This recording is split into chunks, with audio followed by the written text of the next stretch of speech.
Sure. How's it going, man? I hope you're enjoying Consensus. I am. It's quite some stories for sure. Yeah, it seems really fun from all the stuff that I see like on Twitter and like through friends and stuff. So I hope you're learning a lot. But yeah, I think I looked at the sheet of stuff that we have to talk about today, and there are some pretty interesting things floating around, and I think some things that have a lot of implications for the whole crypto industry as a whole, you know, kind of going into the next couple of years, especially through this like crypto winter. And I saw the first one that you have on the sheet is the, kind of like Binance Coin SEC securities investigation. So this isn't really like, this is, I guess, sort of new, but it's not new for Binance to be in hot water or for one of these tokens that ICO'd to be kind of like under some scrutiny. I think the big thing here is that this is the biggest one, right? Yeah, exactly. There have been some others. Do you remember what the others are? I think, let me see. You mean in general? Like yeah, that in general, like some SEC securities investigations. EOS. Definitely EOS. Oh, EOS, and then XRP as well. Right. Got in trouble, exactly. And then I think there's one more, and then Telegram as well, because Telegram, I think they came to a settlement, but they weren't able to launch at all, though. They weren't able to launch at all. No, and then Ripple is still has been going on forever. I think they've been going on since, I think December 2020 or so. So it's been quite a while, and I think that lawsuit I was looking is set to wrap up before the end of this year. So these things take a while. So this is going to be like 2 years. It really does. But what's going on here? What's going on with Binance? A few thoughts. One was that, like you said, this took forever. People were analyzing and writing that BNB was a security for years now, but no action by the SEC. And I guess two other things is, one, I don't think the punishment is going to be that harsh. Like they're going to get someone said 1 day's worth of revenue for them is going to cover the fine. Yeah. Essentially. So they're not going to care. That's what happened to EOS too. They raised like $4 billion and their fine was like 40 million. So like that's nothing. That's nothing. They still have 100,000 BTC if I'm not mistaken. But I hope they do get held a little bit accountable, because I just dislike how they're like always on the edge of like pushing the limits of what's allowed by regulators. And the companies that do decide to play by the rules, like Coinbase, for example, they are just feeling less like freedom and less success because they're not skirting the rules and just doing whatever they want. Right. This is sort of like an Uber situation, right? Where it's, Binance kind of knows they can get away with it and just kind of pay their way through this trouble, right? It's sort of what it seems like. But do you think that the SEC is going to try to, especially with Gary in charge, it seems like he really wants some like tight control on crypto. Do you think that they're going to try to make an example out of Binance? Do you think that's like a potential goal of the SEC, so that they're going to like take this all the way and use that as precedent, for example? That's a great question, because the Ripple case that you mentioned earlier seems like they want to use that as an example. I don't know like what they're wanting to use as examples and not. Yeah. And what's weird about the Ripple case too is that this Binance investigation just started, right? Is there a lawsuit out? Do you know? I don't know if there's a lawsuit out yet. So I don't think so, yeah. Presumably, if I noticed that, I did some digging and I noticed that the judge basically said, I want this Ripple case done before Christmas. Okay. Right. And, I find it pretty unlikely that there's going to be any sort of lawsuit, against Binance before the end of the year, or if there is, it will just be getting started, right? And so at that point, there's going to be precedent in the courts. I guess there might be some process of appeal, but there's going to be some precedent in the courts That's amazing very point. specifically for ICOs, right? Because this is Right. kind of, in this case, what Binance is in trouble for. You know, like for people listening, Binance is in trouble for all sorts of things all around the world, and even in the U.S. Like, I think they're in trouble for like money laundering or something crazy like that. But in this particular case, you know, this is an ICO, and the Ripple case was also an ICO. I don't actually know, you know, what's going on in that case, but it seems like it's very likely that that will set precedent that will determine, you know, if the SEC can move forward in kind of like prosecuting Binance, right? By the way, do you know if BNB is offered on Binance.us?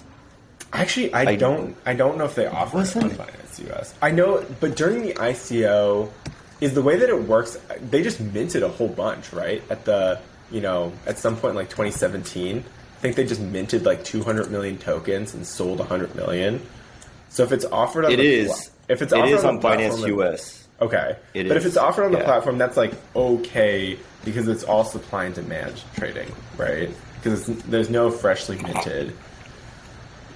I don't really know what the rules are there. Right, that's a great question. I mean, ideally for them, I think they'd be much safer if it just wasn't offered on any U.S. exchanges. Like Yeah. Coinbase doesn't offer BNB, right? So that's Oh, okay. I see. And like if it's just offered on Binance.com, FTX.com, KuCoin, whatever, all those international based ones, I don't think there would be as big of a problem. But like the U.S. didn't like that Telegram sold it to U.S. investors, even though Right. they were prohibited to do so. Right. They were like, you sold it to 1,076. They gave a really specific number for Telegram. And I was like, wow, like, okay. So And it That kind of was- it kind of seems like the same deal here, right? It's like it's very, very similar. It's very clear that they did a token sale, right? This is, you know, to me this smells like an unregistered security. As much as people are gonna roast me for saying that, I think that's pretty accurate, right? They raised money to, how much did they raise? They raised, let's see, $15 million. And it was all to basically fund development of their exchange platform and do some marketing. So that's basically what it seems like. Interesting. right, exactly. So, Go ahead.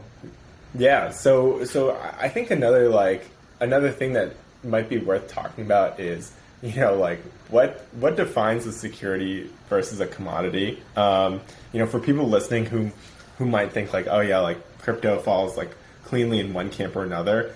I really don't think it does. I think it does vary pretty heavily based on like what crypto we're talking about, right? Right. I don't know if you have any specific thoughts about this, but I can go in too. Like I have my own like shtick. Yeah, I mean, I think the main characteristic or aspect on my mind is like the level of decentralization, right? So that's why Hester Pierce, bless her, our crypto mom, she has always been pushing for a safe harbor, is what she calls it, right? It's like obviously DeFi projects can't be, I mean, it's not realistic for them to be fully decentralized on day one. But if you have like a 3 or 5 year period where it's like, okay, you're taking sufficient steps towards making it decentralized, then they're not going to be sued by the SEC. Oh, And at the interesting. end, they need to be like hit those metrics to be like, okay, we are fully decentralized now. And in that case, we're not a security anymore. Oh, I actually didn't know about that at all, because one thing that I was curious about is kind of why Ethereum got this pass, right? Because Ethereum, when they launched, they did an ICO, as far as I know. And so Exactly. they did directly sell their token, but then, you know, a previous head of the SEC, I think, went on record saying Ethereum is not a security because it's sufficiently decentralized. And I guess, you know, when I was looking at the definition of a security, it was something like a person invests his money in a common enterprise and is led to expect profits solely from the efforts of a promoter or a third party. And the big thing there is the common enterprise. And I think you alluded to that, right? Because, does a decentralized organization count as a common enterprise? It seems like the guidance that's different, right? The way I understand common enterprise is that all parties are aligned in their interests. Right. Because I actually took some time to look through what those are so confusing. Those points, they're so vague. I'm like, what does this even mean? Yeah. So I asked people, I was like, what does common enterprise actually mean? And I think my current understanding is that it just means that the promoters, the developers, the investors, etc., that they all share a common interest. If there's one, for example,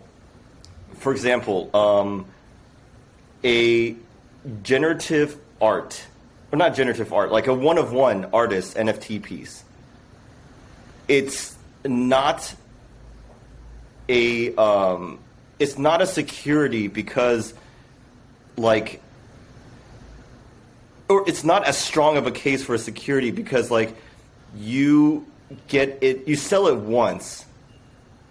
Wait, am I even thinking about this correctly? Wait, you're saying because you're not expecting ongoing profits, right? From the enterprise. You're speculating on the value of the item itself. And so that's what a commodity is basically, right? You're buying a commodity at a fixed point in time, wheat or corn or any of those kind of like Catan cards, right? And you think that it's going to go up in value over time. Or you need the price fixed for whatever reason, maybe to stabilize your business. But it sounds like, that's kind of what you're saying with art too. Right. Yeah. Right. Exactly. Yeah. I don't know. This whole thing has been pretty interesting. Actually, I did remember what I was going to say. Oh yeah. Tell me what you're going to say. This is very similar to NFTs, the whole debate of if they're securities or not. I think it's the roadmap aspect of it, right? Like art pieces, one-of-one art pieces, they do not have roadmap. It's a finished product, buy it as it is, enjoy it as it is. Like hang a painting on your wall, that's it. But roadmaps, you have future things you can do with it. You have a metaverse game, you have access to a new place, whatever. So your interests are aligned now and in the future. Because you want them to keep building this out and it benefits everyone the same, whereas there's nothing for you to do for a one-of-one art piece anymore, right? There's done, chill. I'm not there's no reason for people to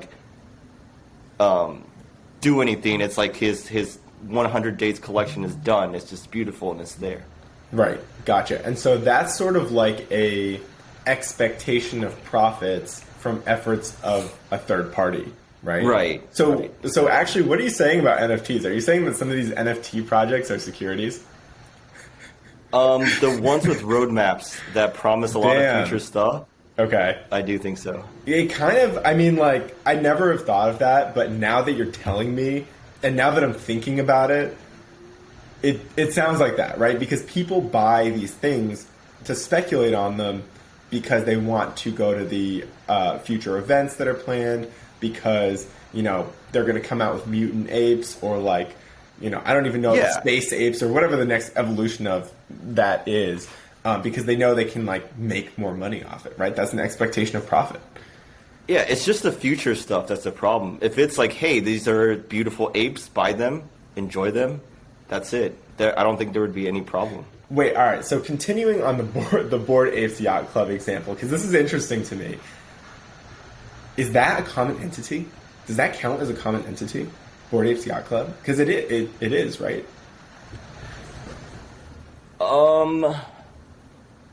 You mean a common enterprise? Sorry, common enterprise. Yeah, is that a common enterprise? Well, that's pure art, I would say, as a very non-lawyer, amateur analyst thinking about this. I think it's the ape coin that people could argue has a common enterprise. I mean, it's all kind of like it is a little mixed match together. Right. So it's hard to say, but I think ApeCoin was more at risk of being a security, which is why the team itself did not mint the coin, and they gave it to some third-party DAO to mint it, and they just happened to give a lot of it to the team. So that's like, okay, did you really not have your fingers in this? Yeah, that's an interesting gray area workaround, huh? Yeah, exactly. Seems to be a classic crypto theme. Is like let's try to find a way to work around this where it's still a gray area. All right, so let me kind of like try to crystallize my thinking then here. So coins that are sold directly in an ICO, those are almost always securities. Yeah. Right. Yeah. I think we can probably both agree with there. Definitely. Yeah. Coins that are like utility tokens, like AVAX. Like, what do you think about like AVAX or Phantom? Because those are used to like power the network, right? I don't know. Are those securities? That's kind of where I'm a little confused. Yeah, you know? I think those are the ones that are perfect for this proposed but still non-existent safe harbor. Right. Right? Like, it's the whole Ethereum thing. Because you need to distribute them, right? Yeah. Like, just like you said, Ethereum started off as a security, but now it's like so many different entities. It's sufficiently decentralized. I think it's just like AVAX needs to get there too, and then it can be considered a commodity. I don't see why not. This is sort of like almost a good faith thing. Now that we're thinking about it, right? It's like a law that promotes, that makes sure that people aren't bad actors. But the idea is that, for these utility tokens, they're being, sold basically in good faith to create this decentralized system, because it's pretty much impossible to kind of create that without some sort of initial sale or distribution, right? Right, exactly. And speaking of like this whole proposed safe harbor thing, I think it's great time to switch to the crypto bill, which I don't know if it includes a safe harbor, but maybe it just cleanly defines everything else. Do you have some initial thoughts about the bill? I do. Again, I feel like I'm going to get roasted for this, but I think this is a really good thing. I think this is a really, really good thing for the crypto industry, because I think I was looking at the two really big things in the bill, and they're basically like, one, that payment stablecoins need to be backed. What was it? It must be backed by not less than 100% of the face amount of the liabilities of the institution on payment stablecoins issued by the institution. They need to be backed. It's basically like, in plain speak, this kind of kills a lot of algo stablecoins, which I think... Can it be crypto backed? Can it be like DAI? I can't tell. DAI does have some USDC in it, but it's not fully USDC, right? They have Ether and other assets. The way that I read this is that they want to kill things like DAI. Wow. I don't know. That's too bad. Which, DAI has worked so well. Yeah, I know. I mean, okay, so this leads me to my second point, where I think in general this is a really good step for the crypto industry. Like, we do need some of these like baseline regulations for stablecoins are building blocks, right? They're building blocks for DeFi, and so it's really important that we get them right. Right. And that they're actually stable, right? On the other hand, I think what I'm reading from your reaction is that some of these have worked really well. Some of these like kind of experimental stablecoins have worked really well. And especially, when we start thinking about like capital efficiency, like I wouldn't say that DAI is capital efficient, but it's not. It's not, right? It's not. But this does stifle, I think, a lot of potential for future innovation in like capital efficient stable coins, right? And so that is a little too bad. But like, what are your thoughts on DAI though? Like, how would you feel if DAI went away tomorrow? Because I don't really use DAI ever, pretty much. Like, it clearly works, but I've never really used it. I don't use it either. but I just think, first of all, I got to applaud their track record. It's like good. when they were single collateral DAI with only Ether, their underlying asset went through a 95% drawdown in 2018, and they still held made their it. peg through the entire way. That's really like, amazing. come on, Gotta that applaud the is team for that. A That's beautiful really good. model. Yeah, That's really exactly. good. That, and I mean, it is conservative. It is not capital efficient, but that conservatism with how they're designed is the reason why I think they will exist through like whatever you throw at them.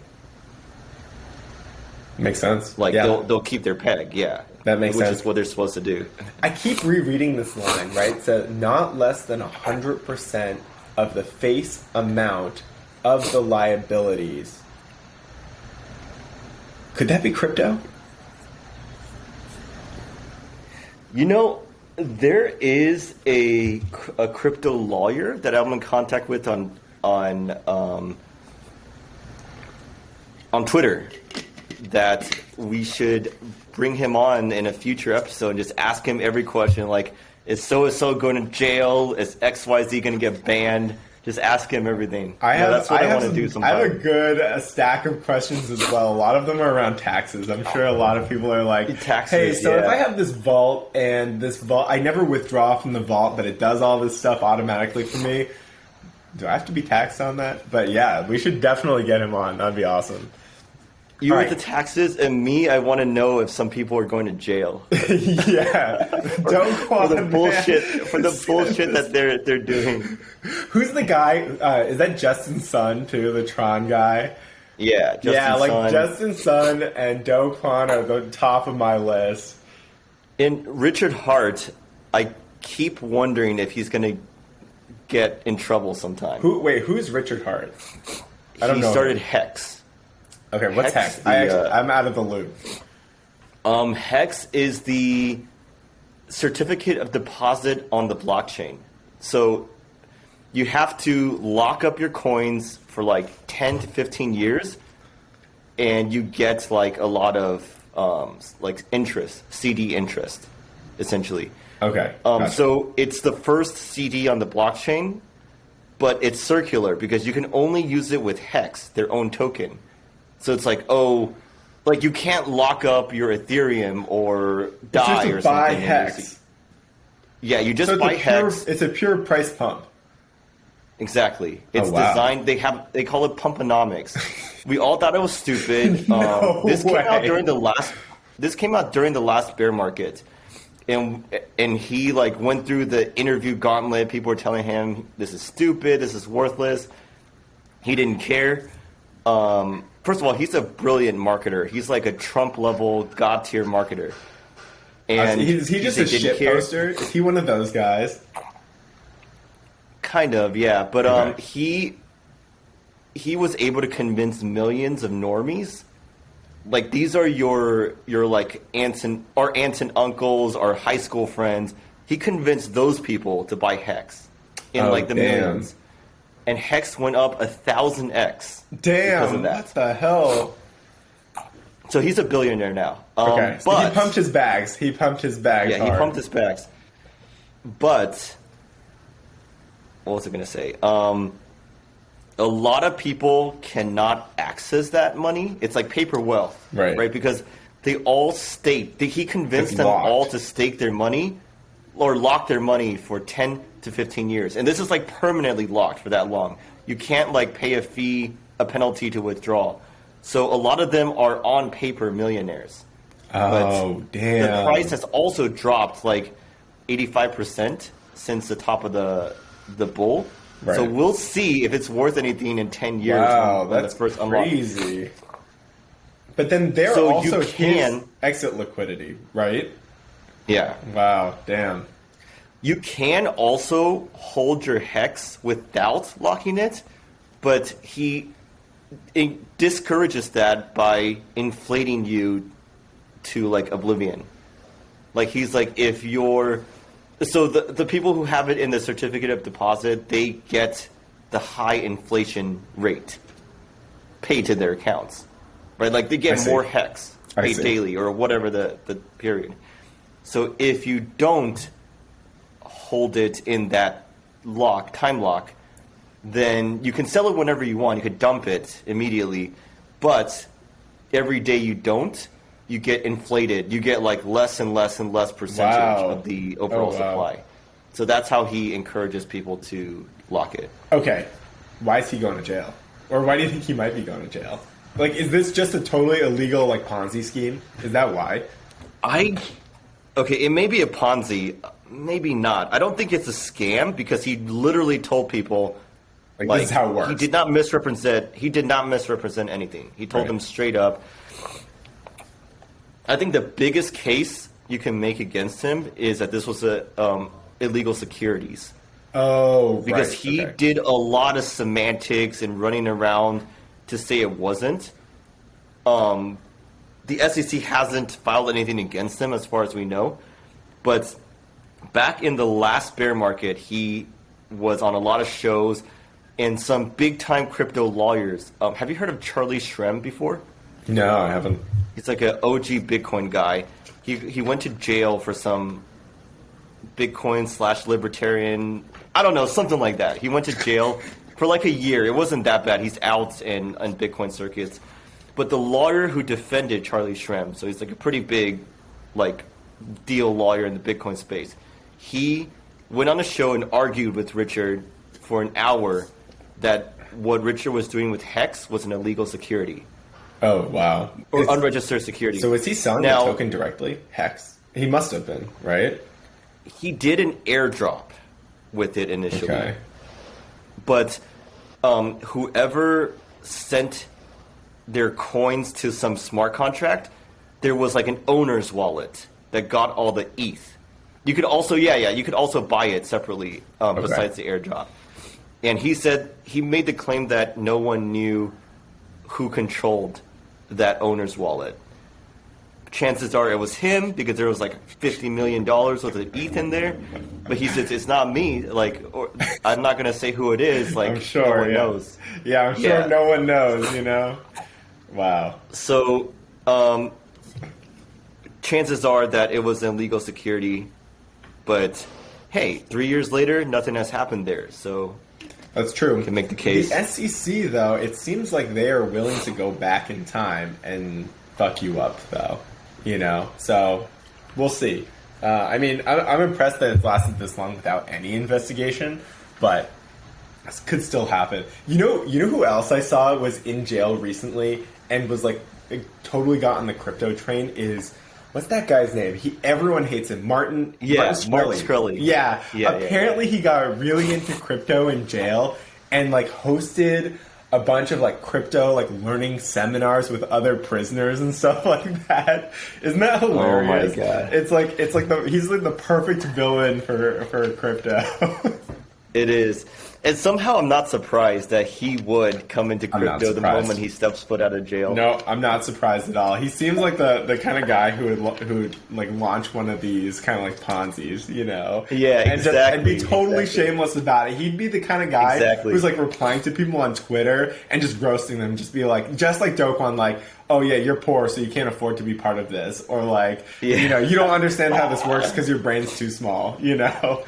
But it's crazy. What were we talking about? Oh, we were talking about the crypto bill. Crypto bill. I actually want to go through a couple other things there because it's pretty important, right? So this is bipartisan, which surprised me. Yes. This I like that. I really like that too. It's a Democrat and a Republican kind of teamed up. So I like that. I saw the other really big thing here was that it looks like most tokens would fall under the CFTC. So they would mostly be commodities. And I think they left some room for exception, but I think for like crypto people, that's a pretty big win. Because it seems like Gary is very, very anti-crypto. You know, he was a big like TradFi Wall Street guy. So, you know, my guess is that he would kind of move to kill a lot of crypto things.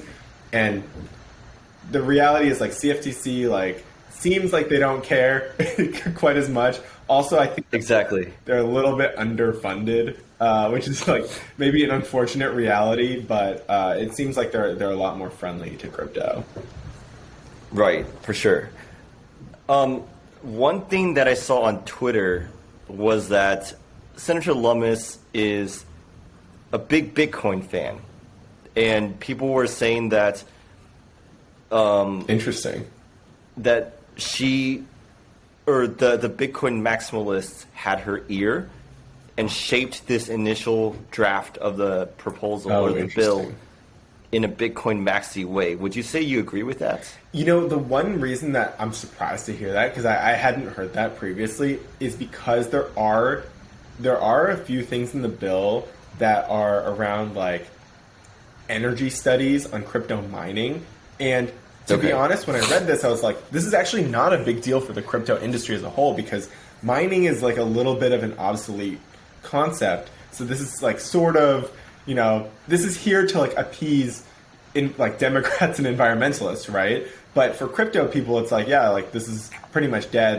That's like, you know, only really exists with Bitcoin, which is why I'm surprised that, you know, you're saying that Lummis is a Bitcoin maxi, because that's kind of the only place where mining is still very prevalent. I mean, yes, Ethereum too for now, but you know, it looks like Ethereum will move to proof of stake very shortly.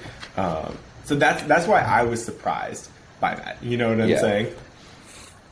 So one thing that does give me some hope for whatever wrinkles or hurdles there seem to be is that people are like, okay, so they put out this draft bill, but the usual process with any bill is that you have like lobbyists now and industry folks help like propose smoothing out the language to make it a little bit more like accurate, right, or just like friendly in ways. So there still is hope for whichever ones that I think there were like DEXs.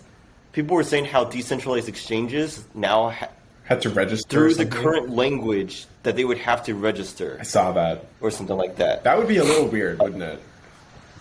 Like, it would make sense for like CeFi exchanges to register, but DEXs, that could get kind of tricky, right? The thing with DEXs is that like Uniswap, they can register, obviously, and they can also control which tokens show up on their front end. Right? But then people can fork the front end and just give you like a censorship-resistant interface to use the full power. Because the smart contracts itself, like if you just knew how to send your own stuff, like commands, you can trade anything you want. Yep. Like there's no stopping you. But yeah, so I think it is possible to still make them try to follow some restrictions, unless it's like a purely anonymous person, anonymous team, like just launch a new DEX, pirate DEX. I mean, this do it. This gets into the question of like enforcement, right?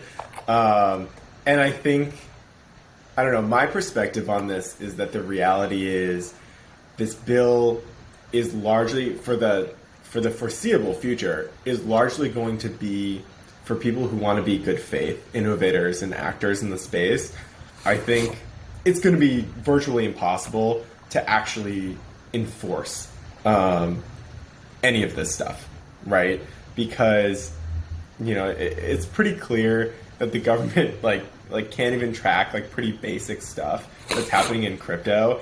And I can't imagine, you know, like things change so rapidly, and like especially with all the like engineers and devs in the space, you can obfuscate anything to the point where it's going to be like it's going to be a huge pain in the ass to track down. And so I don't know, like I think this is mostly for people who want to like act in good faith and like spin up like real companies.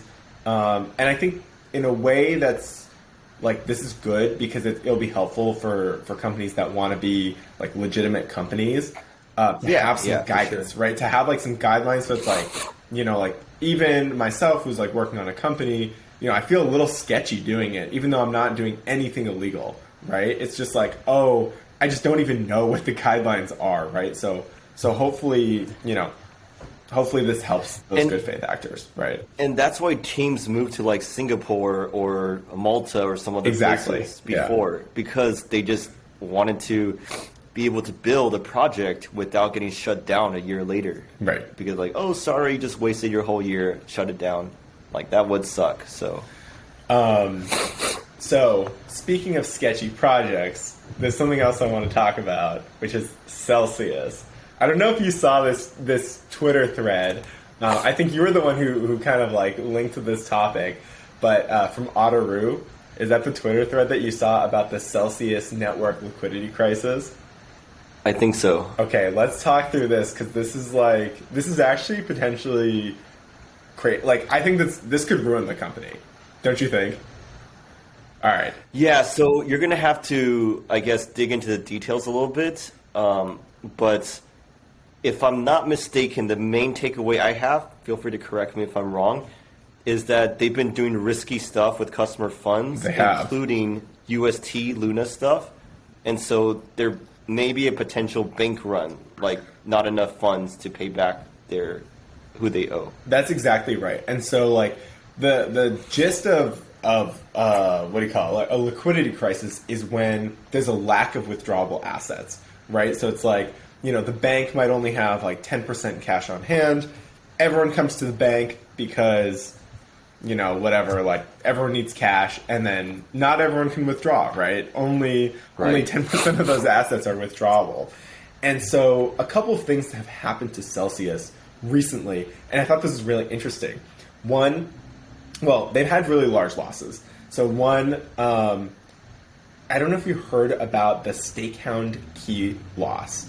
So as I understand, Celsius was like staking Ethereum in this platform called Stakehound, and Stakehound had custodied their assets with Fireblocks.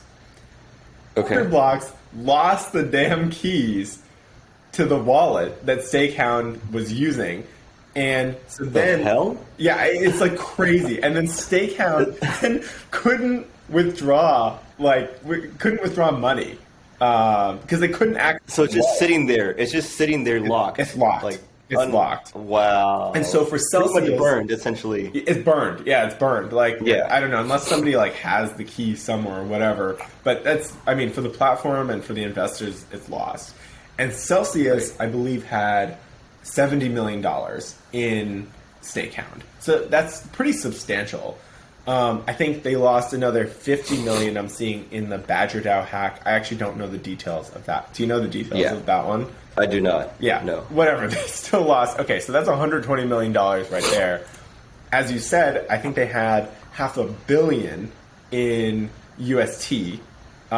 Supposedly, they pulled it before things got really bad, and supposedly this was part of what, you know, caused some of that depegging, right? So this is one of the catalysts. I think some research firm looked into it and is like, yeah, this is a major catalyst in the depegging of UST, which I had no idea until I saw that kind of research. I thought that was like, oh shit, they had a hand in that. It was Nansen. That's right. Article. That's right. It was the Nansen article. So that was pretty crazy. Okay, so they definitely lost some money in that, right? Like at least, I don't know, I'm gonna say at least 5 to 10%, right? So that's whatever, $25 to $50 million. All right, so now we're almost at $200 million in losses. That's pretty bad. Okay, on top of that, my understanding is that they have a lot of Ethereum locked up. I think about 73% of their Ethereum is staked.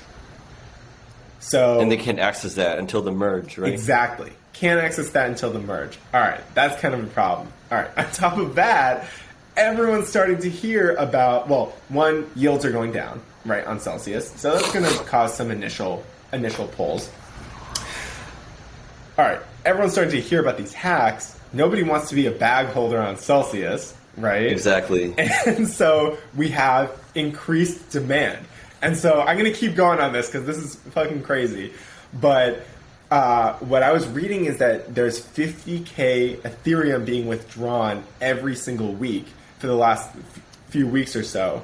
And that if the rate continues and they don't have more like liquidity, they only have 5 weeks of runway. before they become like Wow. which is Wow. like so for anyone listening, get the fuck out now. Seriously, it's kind of crazy. Okay, so there's even more. I'm going to continue here because this is too wild. Okay. The CEO is blocking withdrawals with his HODL mode. Did you see Yeah, this? I saw that. I did see that. Is that legal, Kevin? That seems illegal. It does. They have some like hand wavy explanation or excuse for that. You can like But write it into seems customer like that's the- support, supposedly. Yeah. Yeah, it's like that's the only thing that's like keeping them from finding a some type of solution. I don't know. Yeah, it's crazy. it's okay. fucked. And on top of that, it sounds like they're trying to rush an IPO. Obviously to raise capital to pay out people, right? And to kind of like that smooth is this- smart. Yeah. You know how when Bitfinex got hacked, they created their Leo token to raise $1 billion. Right. Yeah, I forgot about that. I was gonna say Celsius already has a token, which right? Yeah. pretty much looks dead right now. By the Yeah, way, it's but- really bad. yeah. So I was like, well, they can't put out a token because they already have one. But now it makes sense what you're saying. They still have the equity card To play. as a back pocket ace in the hole that they could potentially raise enough to make people whole and stop the bleeding. It would. I think it could work. I think they have a really good shot at making it work. I mean, it sucks for the company, right? Like for the company that's like, it's just terrible, right? And like especially like the employees and stuff are the ones who kind of get the most screwed over here. I think the CEO has been cashing out of like whatever he has, like sell tokens or whatever. But no, it's kind of brutal, but it could work, right? It could work. But like another reason, like aside from the fact that the markets aren't doing that, like, okay, they're doing terribly, right? Public equity markets are doing terribly, and this is a pretty terrible time to IPO. But on top of that, I think I read somewhere that their AUM, like Celsius's AUM, is down from $24 billion in December of 2021, so it's about 6 months ago, to $12 billion in May. And it's lower now. Now that it's June, it's probably even lower. Yeah. So that's like over 50% decline in assets, which is, does not bode well for like an investor memo, because that's like your whole business there, right? Is having like, is your AUM. So, man, I don't know. What were your reactions when you saw this? Was there anything, do you have money in Celsius? I do not. Okay, I don't Thank either. goodness. Thank God, yeah.